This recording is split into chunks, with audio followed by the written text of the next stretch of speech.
परवा कुडाळ तालुक्यामध्ये घोडगे ह्या गावात समाज कल्याण ह्या विभागाच्या माध्यमातून 1 कोटीचा जो ब्रिज आहे त्याचा लोकार्पण सोहळा पार पडला आणि त्या कार्यक्रमामध्ये मी जे भाषण केलं ते माजी आमदार वैभव नाईक यांनी त्यांच्या सोशल मीडिया हँडलवर त्यांनी ते माझं भाषण टाकलं आणि मी वैभव नाईक यांच्यावर येईनच, पण खरं तर मी वैभव नाईक यांचे आभार मानतो की ज्या व्यक्तीबद्दल मी बोलणार आहे ते स्वतःहून त्यांनी मला तो विषय बाहेर काढण्याची संधी दिली, त्याबद्दल मी वैभव नाईक यांचे आभार मानतो. मी ज्या व्यक्तीबद्दल त्या भाषणामध्ये उल्लेख केला, लॉरेन्स मानियेकर, हा ख्रिश्चन धर्माचा एक व्यक्ती अनेक वर्षांपासून आपल्या राजकीय फायद्यासाठी, पैसे कमवण्यासाठी, कॉन्ट्रॅक्ट कमवण्यासाठी त्यांनी राजकारणाचा वापर केला आणि मी आमदार झाल्यानंतर जे मला 1-1.5 वर्षात जाणवलं ते म्हणजे त्यांनी या सगळ्या राजकारणाचा वापर आणि त्या पैशाचा वापर हिंदू धर्माची लोक ख्रिश्चन धर्मामध्ये कन्वर्ट करण्यासाठी त्यांनी त्या पैशाचा वापर केला, त्यांनी राजकारणाचा वापर केला. हा लॉरेन्स मानियेकर मुद्दामून हिंदू धर्मांच्या कार्यक्रमामध्ये जात असत. मंदिराच्या असतील, पालख्यांच्या असतील, वेगवेगळ्या लग्न समारंभांचे हिंदूंची जी काय लग्न, आणि हा ते सगळे माणसं, गरीब माणसं जी आहेत त्यांना हेरतो आणि हेरल्यानंतर त्यांना ऑफर देतो आणि ऑफर दर महिन्याची असते की तुम्हाला दर महिन्याला हे सगळं मिळेल. अशा माणसाचा आम्ही काय पुरस्कार करायचा किंवा ह्याची आरती ओवाळायची? आणि परवा जे काही मी बोललो, हे जर पैसे ह्याला मिळतात, ते कोणाला पैसे मिळावे त्याच्याशी माझं घेणं देणं नाही, पण आमचा हिंदू धर्म पोखरायला निघालेला माणूस, त्याचा पुळका वैभव नाईकांना एवढा काय मला विषय नाही कळला, त्याचा खुलासा अगोदर त्यांनी करावा. हा धर्मांतर करायला निघालेला माणूस, हिंदू समाजाला, हिंदू धर्माला पोखरणारा माणूस, सातत्याने हिंदू समाजातल्या गरीब लोकांना घेरून तो ख्रिश्चन बनवतोय. त्याला काय पाठिंबा द्यायचा काय आम्ही? अच्छा, हे सगळे पैसे तो कुठे घालणार? ह्याच विषयामध्ये. आणि मुळातच मानियेकर आणि वैभव नाईक हे पूर्वीचे काँग्रेसवाले असल्यामुळे त्यांचे दोघांचे संबंध आहेत अनेक वर्षांपासून. पण हिंदू समाजाला, हिंदू धर्माला जर कोण असा हात टाकत असेल, आम्ही ते कधीही सहन करणार नाही आणि आम्ही ह्याच भाषेत अशा लोकांशी बोलत राहणार, कारण का आमच्यासाठी आमचा धर्म मोठा आहे, राजकारण मोठं नाही. ह्यांना आत्ताच जर आपण थांबवलं नाही, ठेचलं नाही, हे अजून पोखरत जाणार. मला एक सांगा, लोकसंख्या वाढली नाही, ख्रिश्चन कसे वाढले त्या भागातले? तिकडची चर्च, कडावळपासून जो भाग पुढे येतो तिकडचे चर्च जाऊन बघा, एवढा पैसा आला कुठून? हे सगळे विषयांचं उत्तर जे काय आम्हाला दिसतंय, म्हणून आम्ही अशा व्यक्तीला समाजामध्ये मोठं होऊ द्यायचं नाही. त्यांना आहे त्याच ठिकाणी, होता ना आमच्याबरोबर होता, बीजेपीमध्ये आला, काँग्रेसमधून बीजेपीत आला, निवडून आला आणि त्यानंतर आम्हाला जेव्हा लक्षात आला, तर मी 6 वर्ष, मागचे 10 वर्ष मी काय आमदार नव्हतो, कुठला लोकप्रतिनिधी नव्हतो. हा जाणार आणि ठराविक लोकांबरोबर त्याचा वावर जास्त, आणि वावर असल्यामुळे आम्हाला डाऊट आला की हा असा का वागतोय, ह्याचं नुकसान आपल्या हिंदू धर्माला होईल. म्हणून अशा व्यक्तींना वेळेमध्येच थांबवण्याची गरज आहे, म्हणून त्याला थांबवण्याचा माझा प्रयत्न आहे. दुसरी गोष्ट, वैभव नाईक हे जे काय हे सगळे प्रकार करत असतात, खरं तर मी त्यांचे आभारच मानले, नाहीतर हे लॉरेन्स मानियेकर सारखी ही लोक याशी मोकाटच सुटत आमच्या हिंदू धर्माचं नुकसानच करत बसली असती. पण वैभव नाईक स्वतः, आपण माजी आमदार 10 वर्ष राहिलेला आहात. घोडगे गाव जे आहे ते सह्याद्रीच्या पायथ्याशी असणारं गाव आहे. मी 1 कोटी च्या ब्रिजचं लोकार्पण करायला गेलो होतो. आपण किती कामं केली त्या गावामध्ये? आपली कामं मतदारसंघामध्ये का दिसत नाही? का लोकांनी आपल्याला घरी बसवलं?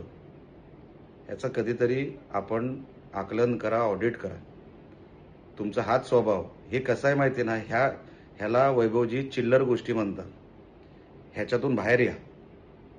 तुम्ही कॉलेजमध्ये नाही आहात, तुम्ही शाळेत नाही आहात. हे व्हिडिओ शोधा, ते व्हिडिओ शोधा, मग त्याला कुठेतरी जोडा आणि मग त्याचं सोशल मीडियावर टाका. तुम्ही माजी आमदार आहात 10 वर्षाचे. ती गोष्ट वेगळी आहे की आपण काय करू शकलात नाही, एकही विकास काम आणू शकलात नाही, विधायक काम, सामाजिक काम हे तुम्हाला कळलेलं नाही, कारण का तुम्ही ह्या चिल्लर गोष्टींच्या बाहेरच येत नाही. माझ्याकडचे काही नगरसेवक आहेत ना, ते तुमच्यापेक्षा जास्त हुशार आहेत. कधीतरी त्यांच्या मतदारसंघामध्ये जाऊन बघा, त्यांनी आपला वॉर्ड कसा सांभाळलाय तो. काही जिल्हा परिषद सदस्य आहेत. राजकारणामध्ये आपण काय ठेवून जातो, आपला ठेवा काय, त्याला महत्व आहे. आम्ही कामाला महत्व देतो, आम्ही आमच्या हिंदू धर्माला महत्व देतो. उठ सूट कुठले व्हिडिओ शोध, दिवसभर कुठल्या तरी पत्रकाराला पकड, यांचे ठरलेले 2-3 पत्रकार, आणि मग ते काय दिवसभर ते सगळं चालतं यांचं. तुम्ही मतदारसंघाला, जिल्ह्याला काय देणार हे तरी सांगा. एक तर तुम्ही वाचलात, राजकोटची घटना जेव्हा घडली, छत्रपती शिवाजी महाराजांचा पुतळा जेव्हा पडला, अख्खा महाराष्ट्र तुमच्यावर थुकला असता. तुम्ही महाराजांचा पुतळा पाडला, त्याच्यामध्ये तुमचा हात होता, हे मी सभागृहात देखील सांगितलेलं आहे. पण तेव्हा पालकमंत्री हे सन्माननीय रवींद्र चव्हाण साहेब होते. ती इन्क्वायरी कधी बसली नाही, नाहीतर अख्खा महाराष्ट्र तुम्हाला मारायला निघाला असता. तुम्हाला महाराष्ट्रात राहण्याची जागा मिळाली नसती. हे तुमचे पराक्रम आमदार असतानाचे.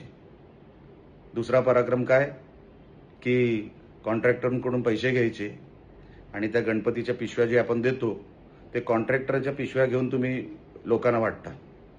पेमेंट कॉन्ट्रॅक्टरचं. आणि नंतर कधी अतिवृष्टी आली, कधी वादळ आलं आमच्या कोकणात किंवा जिल्ह्यामध्ये, तर ह्यांची, वैभव नाईक यांची ताडपत्रीची कंपनी आहे. ती महागात ताडपत्री देतात लोकांना. कोणाचं घर पडलं, काय नुकसान झालं. तुम्ही समाज कार्य करणारी लोक ना, मग महागात ताडपत्री का विकता लोकांना? आणि जेव्हा त्यांना कळलं आता माणूस संकटात आहे, तेव्हाच ह्यांचे ताडपत्रीचे रेट वाढतात. हे असे लोक आपल्या मतदारसंघामध्ये, जिल्ह्यामध्ये 10-10 वर्ष आमदार होऊन गेले. मला आश्चर्य या गोष्टीचं. सभागृहामध्ये वैभवजी जे मी 1-1.5 वर्षात केलं, तुम्ही मागच्या 10 वर्षामध्ये तुम्ही तसा कामकाज करून दाखवा, किंवा मला दाखवा तुम्ही केलेला. सभागृहामध्ये दाखवा, सभागृहाच्या बाहेर दाखवा.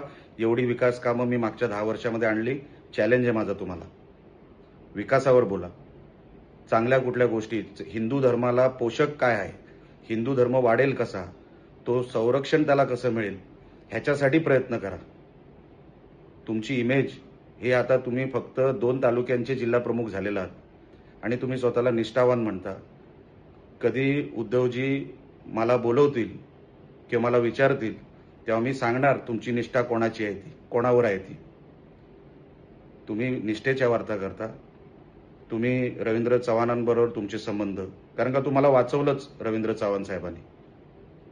अजूनही तुमचे जे काय संबंध आहेत ते जग जाहीर आहेत. तुमचे उदय सामंतांबरोबर संबंध, सामंत साहेब तुमच्याशी किती वेळा बोलले पक्षप्रवेशाचं, आणि तुम्ही काय काय उत्तरं दिली, ती सगळी रेकॉर्डवर आहेत. तुम्ही शिंदे साहेबांना किती वेळा भेटलेला आहात, जग जाहीर आहे. म्हणून तुम्हाला उद्धवजींनी आमदार केला नाही आणि सन्माननीय अंबादास दानवे यांना केला, कारण का त्यांना तुमची एकतर लायकी माहिती आहे, तुमची कुवत माहिती आहे. तुम्ही त्या सभागृहात जाऊन काही करणार नाही, काही उपयोग होणार नाही. आणि स्वतःच तुम्ही गेलात मुंबईला आणि पत्रकारांच्या समोर सांगितलं की मला आमदारकी नको.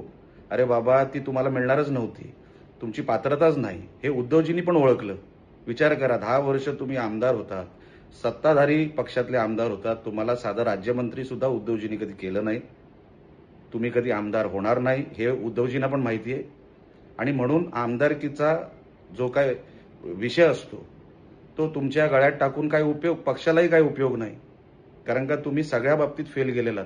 जिल्ह्यामध्ये तुमची मान्यता नाही, तुम्ही फक्त 2 तालुक्याचे जिल्हा प्रमुख. अजूनही सुधरा, भरपूर काय बोलण्यासारखं.